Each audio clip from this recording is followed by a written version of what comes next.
السلام علیکم ورحمۃ اللہ تعالی وبرکاتہ۔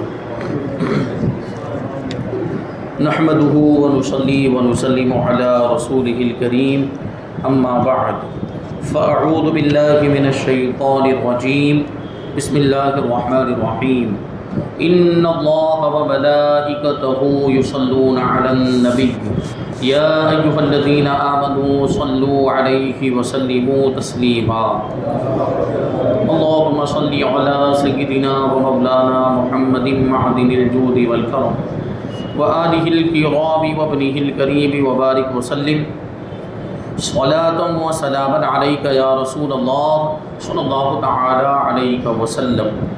سورہ آل عمران آیت نمبر 52 اور 53 کی تفسیر ہے۔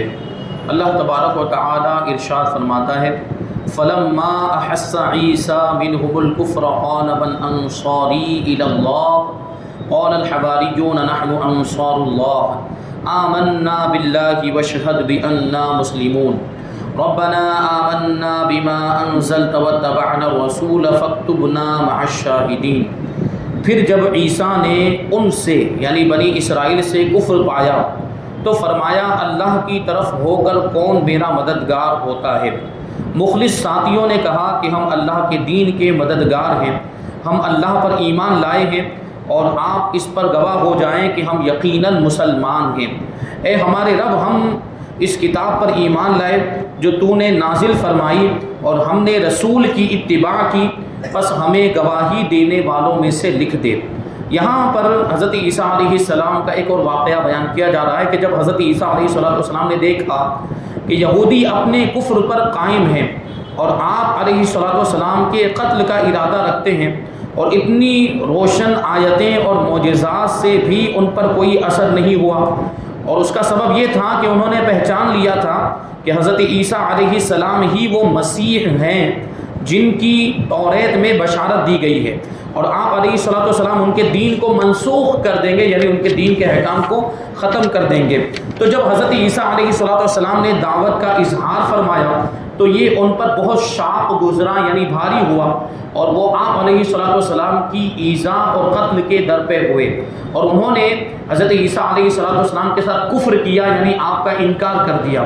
حضرت عیسیٰ علیہ السلام نے اس وقت فرمایا تھا کہ کون ہے جو اللہ کی طرف ہو کر میرا مددگار بنے۔ اس پر حواریوں نے آپ علیہ السلام کی مدد کا وعدہ کیا۔ حواری کا مطلب کیا ہوتا ہے؟ حواری وہ مخلصین ہوتے ہیں، وہ محبت کرنے والے ہوتے ہیں، وہ خالص دوست ہوتے ہیں جو حضرت عیسیٰ علیہ السلام کے دین کے مددگار تھے اور آپ پر اول ایمان لائے، یعنی سب سے پہلے ایمان لانے والے یہی حضرت عیسیٰ علیہ السلام کے مخلصین تھے، اور یہ 12 اشخاص تھے، 12 لوگ تھے۔ اس سے معلوم ہوا کہ بوقت مصیبت اللہ تبارک و تعالیٰ کے بندوں سے مدد مانگنا یہ پیغمبر کی سنت ہے۔ دیکھیے حضرت عیسیٰ علیہ السلام نے اپنے حواریوں سے مدد مانگی کہ نہیں مانگی کہ کون ہے جو اللہ کی طرف ہو کر میری مدد کرے، اللہ کے دین کی مدد کرے؟ تو یہ دیکھیں غیر اللہ سے مدد مانگی جا رہی ہے۔ اس سے پتہ چلا کہ مصیبت کے وقت غیر اللہ سے مدد مانگنا یہ جائز ہے، بلکہ ایک نبی کی سنت ہے، حضرت عیسیٰ علیہ السلام کی سنت ہے۔ تو حواریوں نے کہا کہ ہم ایمان لائے، اور پھر کہا کہ آپ علیہ السلام ہمارے مسلمان ہونے پر گواہ بن جائیں۔ اس سے معلوم ہوا کہ ایمان اور اسلام ایک ہی ہے، اور یہ بھی معلوم ہوا کہ پہلے انبیاء کرام علیہ السلام کا دین بھی اسلام ہی تھا، یہودیت اور نصرانیت نہیں۔ یعنی یہودیت اور نصرانیت یہ پہلے لوگوں کا مذہب نہیں تھا، بلکہ یہ تو ان لوگوں نے اپنے اعتبار سے یہ نام رکھے ہوئے۔ یہودیوں نے اپنے مذہب کا نام یہودیت رکھا اور عیسائیوں نے اپنے مذہب کا نام نصرانیت رکھا، بلکہ جبکہ سارے انبیاء کرام کا جو مذہب تھا وہ اسلام ہی تھا، جو دین تھا وہ اسلام ہی تھا۔ شریعت کے احکام الگ الگ تھے لیکن دین اور مذہب تو سب کا ایک ہی تھا۔ اسی لیے ایمان لانے والوں نے اپنے آپ کو مسلمان کہا، عیسائی نہیں کہا۔ اپنے آپ کو کیا کہا؟ مسلمان کہا، ہم مسلمان ہیں، ہم اسلام لائے۔ عیسائی اپنے آپ کو ان لوگوں نے نہیں کہا۔ تو اس سے پتہ چلا کہ سارے انبیاء کرام کا جو دین تھا، جو مذہب تھا، وہ اسلام ہی تھا، اور ظاہر سی بات ہے کہ سارے انبیاء کرام کو نبی بنا کر بھیجنے والی ذات اللہ تبارک و تعالیٰ کی ہے، اور اللہ تبارک و تعالیٰ ایک ہے تو اس کا دین بھی ایک ہی ہوگا، اس کا مذہب بھی ایک ہی ہوگا، جو اس کی بارگاہ میں قابل قبول ہوگا، جو اس کی بارگاہ میں پسندیدہ اور محبوب ہوگا، وہ دین اسلام ہے۔ تو سارے انبیاء کرام کا دین اور مذہب بھی اسلام ہی تھا، شریعت کے کچھ احکام الگ الگ ہوا کرتے تھے۔ تو یہاں جو منسوخ کرنے کی جو بات آئی کہ یہودی مذہب کو منسوخ کریں گے تو حضرت عیسیٰ علیہ السلام نے چونکہ حضرت موسیٰ علیہ السلام کی شریعت کے بہت سے احکام کو منسوخ کر دیا. پھر دوسری بات کہ یہودیت تو ان کی من گھڑت تھی، اپنی طرف سے بہت ساری چیزیں ان لوگوں نے گڑھ لی تھی، بنا لی تھی، تو اس کو بھی منسوخ کر دیا. اس کو تو منسوخ کیا جانا ہی تھا، اس کی تو کوئی حیثیت ہی نہیں تھی، اس کی کوئی حقیقت ہی نہیں تھی. تو یہودیت بھی ختم ہو گئی، تو ان کو خطرہ لاحق ہوا تو پھر ہمارا کیا ہوگا؟ تو یہودی اسی وجہ سے حضرت عیسیٰ علیہ السلام کے مخالف ہو گئے، جبکہ توریت کے اندر حضرت عیسیٰ علیہ السلام کی بشارت دی گئی تھی. یعنی جس طریقے سے ہمارے نبی پاک، نبی آخر الزمان خاتم النبیین صلی اللہ علیہ وسلم کی بشارت توریت کے اندر موجود تھی، اسی طرح حضرت عیسیٰ علیہ السلام کی بھی بشارت موجود تھی کہ وہ مسیح ہوں گے جو یہودیت کو ختم کریں گے. تو ان کو پھر یہ بات گراں گزری اور بھاری معلوم ہوئی کہ کون پھر ہمارے مذہب کو منسوخ کر سکتا ہے، یہودیت کو ختم کون کر سکتا ہے، ہم اسی کو ختم کر دیں گے معاذ اللہ. یعنی اس طرح سے، اس وجہ سے وہ حضرت عیسیٰ علیہ السلام کے دشمن بن گئے. آپ کو قتل کرنے کا بھی ارادہ کیا ان لوگوں نے، اور معاذ اللہ حضرت عیسیٰ علیہ السلام کا انکار کر دیا، آپ کو جھٹلایا. تو قتل کیسے کرنے، وہ قتل کا ارادہ کیسے کیا؟ آگے والی آیت کریمہ آیت نمبر 54 میں اللہ تبارک و تعالیٰ فرماتا ہے وہ مکروا ومکر اللہ واللہ خیر الماکرین. اور کافروں نے مکر کیا، کافروں نے مکاری کی، کافروں نے خفیہ منصوبہ بنایا، اور اللہ تبارک و تعالیٰ نے خفیہ تدبیر فرمائی، اور اللہ سب سے بہتر خفیہ تدبیر فرمانے والا ہے. یعنی کیا مطلب ہوا کہ مکاروں کو ان کی مکاری کا بہترین بدلہ دینے والا ہے. اللہ تبارک و تعالیٰ خفیہ تدبیر فرمانے میں اللہ تبارک و تعالیٰ کامل ہے، اللہ تبارک و تعالیٰ سب سے بہتر ہے.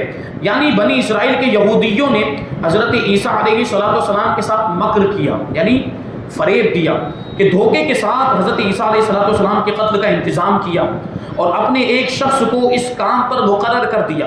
اللہ تبارک و تعالیٰ نے ان کے مکر کا، ان کی مکاری کا، ان کے فریب کا یہ بدلہ دیا کہ حضرت عیسیٰ علیہ السلام کو آسمان پر اٹھا لیا، اور حضرت عیسیٰ علیہ السلام کی شباہت اس شخص پر ڈال دی جو ان کے قتل کے لیے آمادہ ہوا تھا. چنانچہ یہودیوں نے اسی کو اس حضرت عیسیٰ علیہ السلام سمجھ کر قتل کر دیا.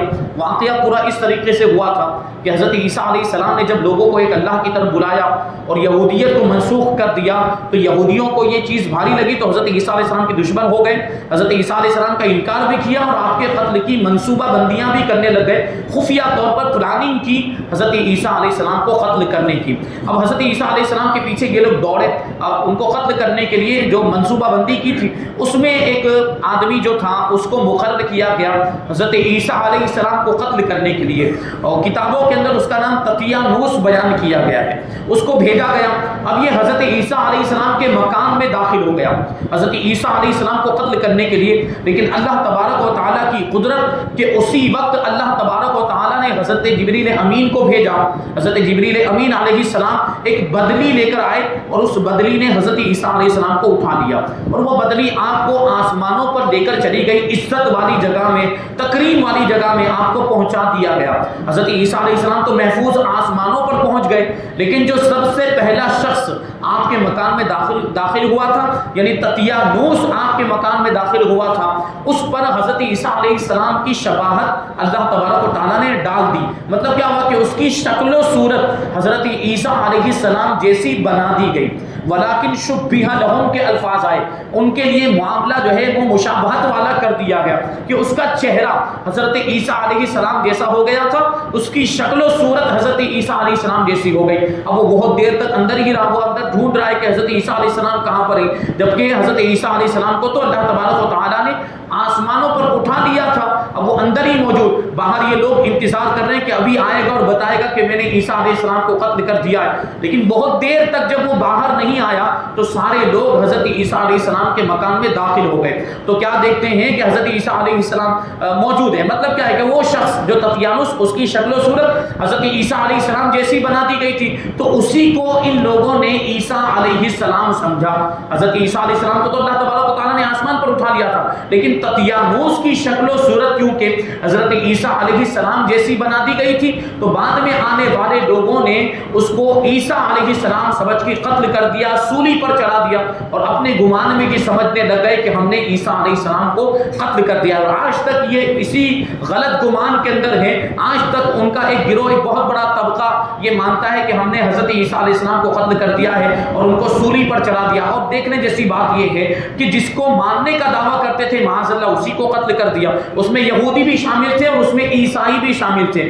وہ عیسائی جنہوں نے حضرت عیسیٰ علیہ السلام کو خدا مان لیا تھا، وہ حضرت عیسیٰ علیہ السلام کو معبود مانتے تھے، تو حضرت عیسیٰ علیہ السلام نے ان کو اس سے منع کیا تو وہ بھی آپ کے دشمن ہو گئے تھے۔ تو سوچنے جیسی بات ہے کہ جس کو ماننے کا دعویٰ ہے اسی کو قتل کر دیا، اور یہودی تو چلو دشمن تھے، تو وہاں پر یہ بات تو ایک اعتبار سے سمجھ میں آتی ہے۔ اب کیا ہوا کہ جب وہ اس کو قتل کر دیا گیا، تطیانوس کو قتل کر دیا، تو اس کے گھر والے آئے اور اس کے گھر والوں نے اس کی باڈی کا جائزہ لیا، اس کے جسم کا جائزہ لیا، تو کیا دیکھا کہ خالی چہرہ اس کا حضرت عیسیٰ علیہ السلام جیسا ہے، باقی پورا جسم تو تطیانوس کا تھا۔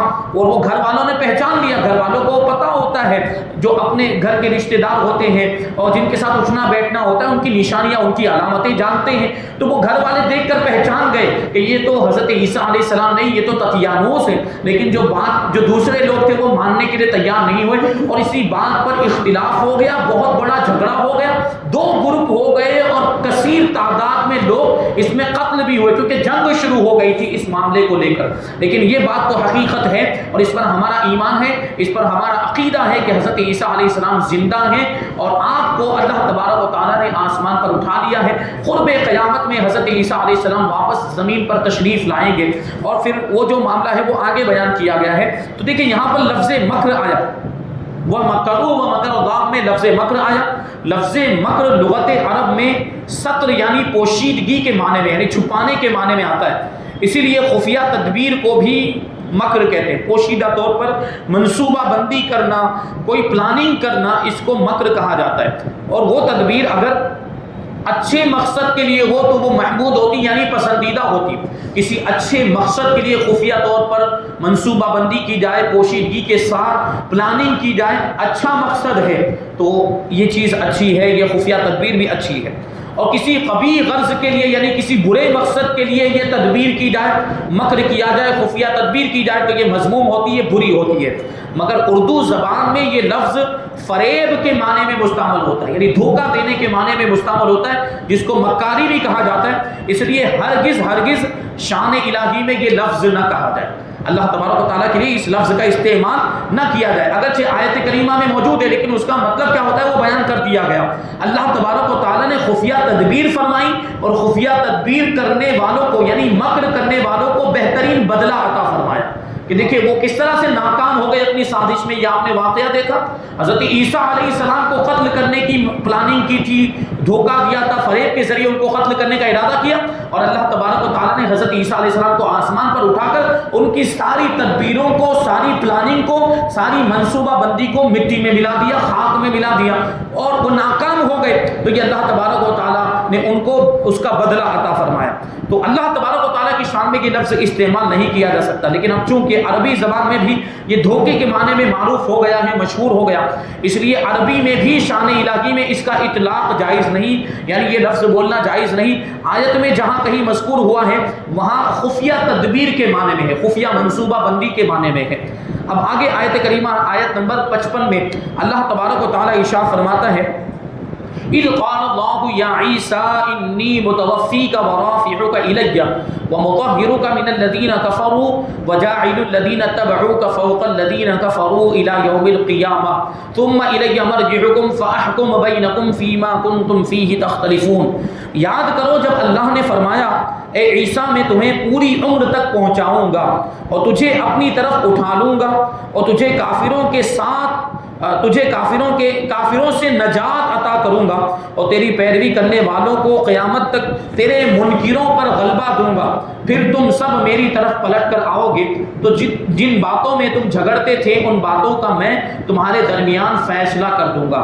اس آیت کریمہ میں اللہ تبارک و تعالیٰ نے حضرت عیسیٰ علیہ السلام کے تعلق سے 4 باتیں ارشاد فرمائی۔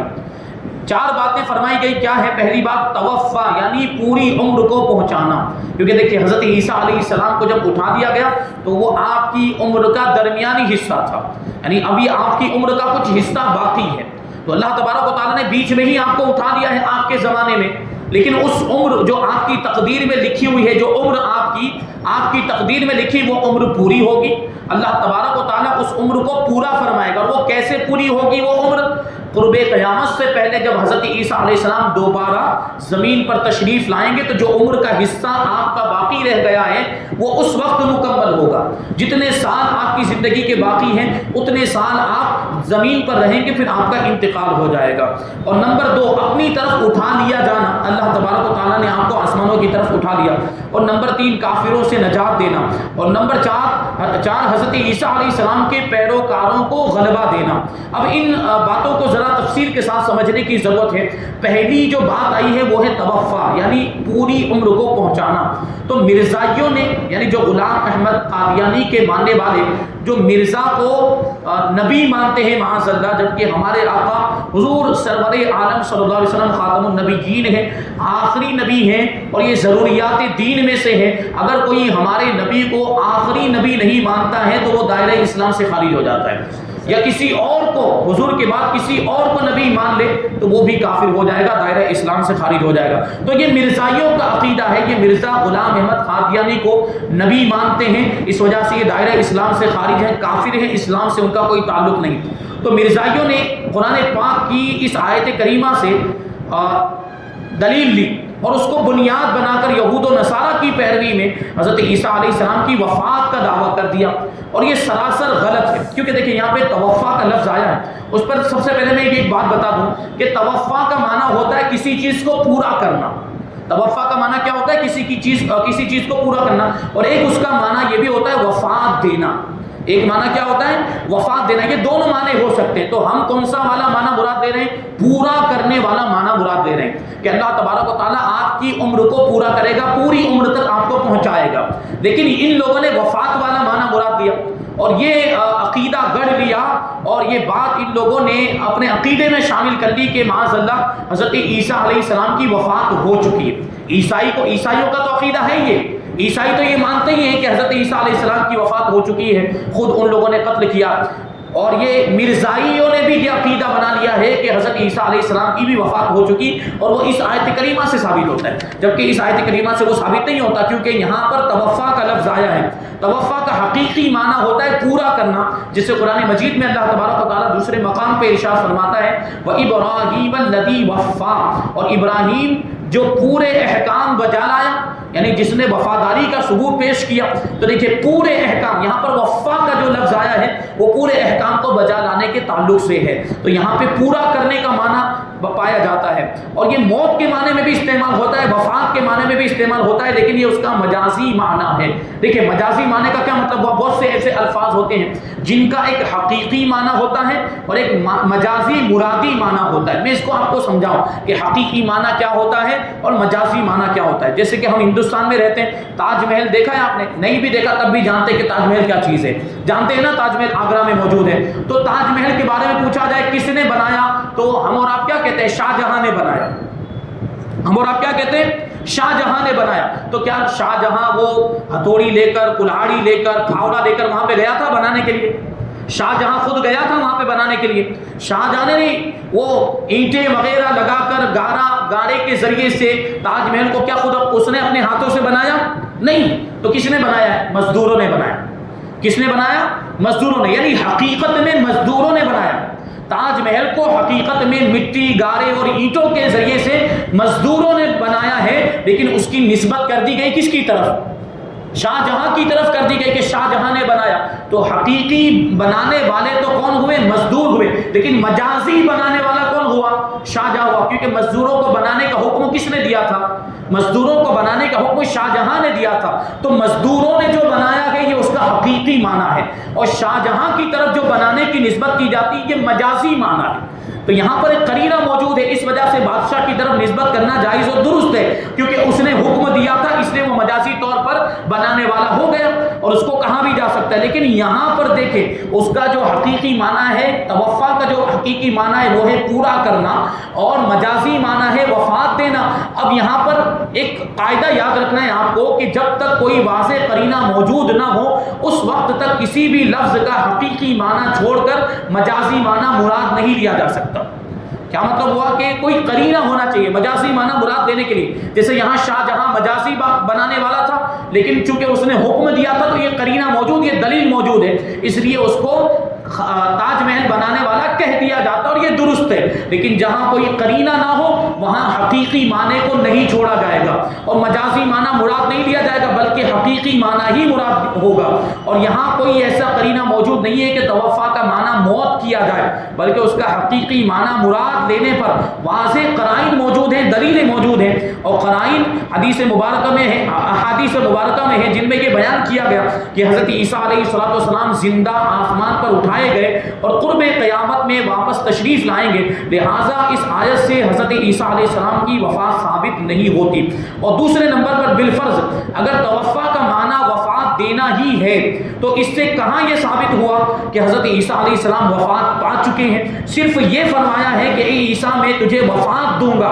تو یہ بات تو ہم بھی مانتے ہیں کہ حضرت عیسیٰ علیہ السلام بھی وفات پائیں گے. یعنی کب؟ جب قرب قیامت میں آسمان سے پھر سے نزول فرمائیں گے، زمین پر تشریف لائیں گے، تو جب آپ کی عمر پوری ہو جائے گی تو وفات ہوگی، آپ کی انتقال ہوگا. تو یہ تو ہم بھی مانتے ہیں، تو وفات پائیں گے. لیکن یہ معنی نہیں ہے کہ ہم نے تجھے فوت کر دیا، ہم نے تجھے وفات دے دی، یہ اس کا معنی نہیں ہے.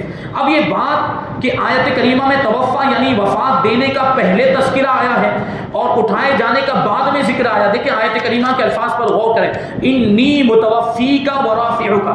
اب متوفیکا کا معنی اگر وفات دینا کرے تو اس کا ترجمہ ہوگا کہ ہم تجھے وفات دیں گے اور ہم تجھے اپنی طرف اٹھائیں گے. تو اس سے بھی لوگ جو ہے کہ مغالطہ دینے کی کوشش کرتے ہیں کہ پہلے وفات دینے کے الفاظ آئیں، اس کا مطلب کیا ہے کہ پہلے وفات ہو جائے گی پھر اٹھایا جائے گا.